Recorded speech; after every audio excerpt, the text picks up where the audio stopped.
As the countdown to the union budget begins, here's a quick look at what people want from the Finance Minister. Just like every other year, Finance Ministry had invited public suggestions on what are their budget expectations. The window was open on MyGov portal till 7th of January, and here's a quick summarization of the suggestions. The top demand of the people continues to be from the Income Tax Department. People of the country, at least those who submitted their views through this open invitation, shows that people want the taxman to increase the exemption limit to 5 lakh rupees per annum for general citizens and rupees 10 lakh per annum for senior citizens of the country.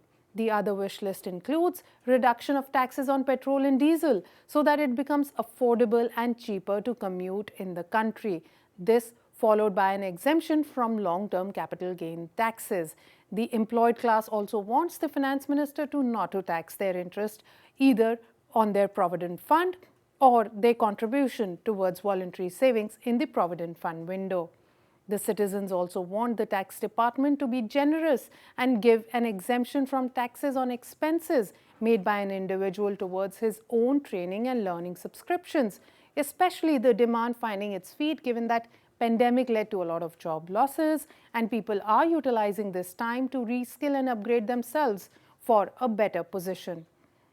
The parents of the country have pitched to the tax department that they would like the window on tax relief towards payment of school fees to be hiked to rupees 1.5 lakh rupees per annum.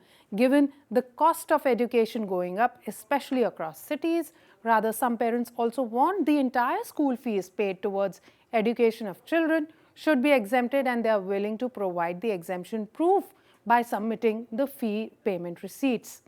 The citizens have also recommended that the Finance Minister should look at an overall increase in public expenditure towards better health facilities, especially towards recognition and creation of infrastructure for mental health issues. The citizens have also pitched for higher taxes on tobacco products to discourage the consumption for a larger cause of shifting towards better health of the society. All in, there is a popular pitch towards seeking a better social security net from the government by the people of the country. The citizens are also demanding the Finance Minister to lend a patient ear and think to have a provision for management of electronic waste, more funds for basic infrastructure such as better roads, access to water, further development of rural areas in terms of health, job creations, and encouraging industries to not to cluster at one or two popular areas, but rather have a wide spread so that at least they have either one small or medium industry in every zone and district so that people do not feel the need to migrate to cities in search of a job. The citizens are wanting the government to be aware of better solid and waste management provisions and want the government to consider such initiatives to make the country a better living place. Here's a snapshot of some of the people who participated and submitted their suggestions. Nidhi Agarwal, Kritika Nangya and Pratiksha Rathi have requested the Finance Minister that there should be a higher investment deduction limit under Section 80C for high salary income group. Similarly, Kritika has sought better planning towards implementation of the budget proposals so that the work is visible on the ground.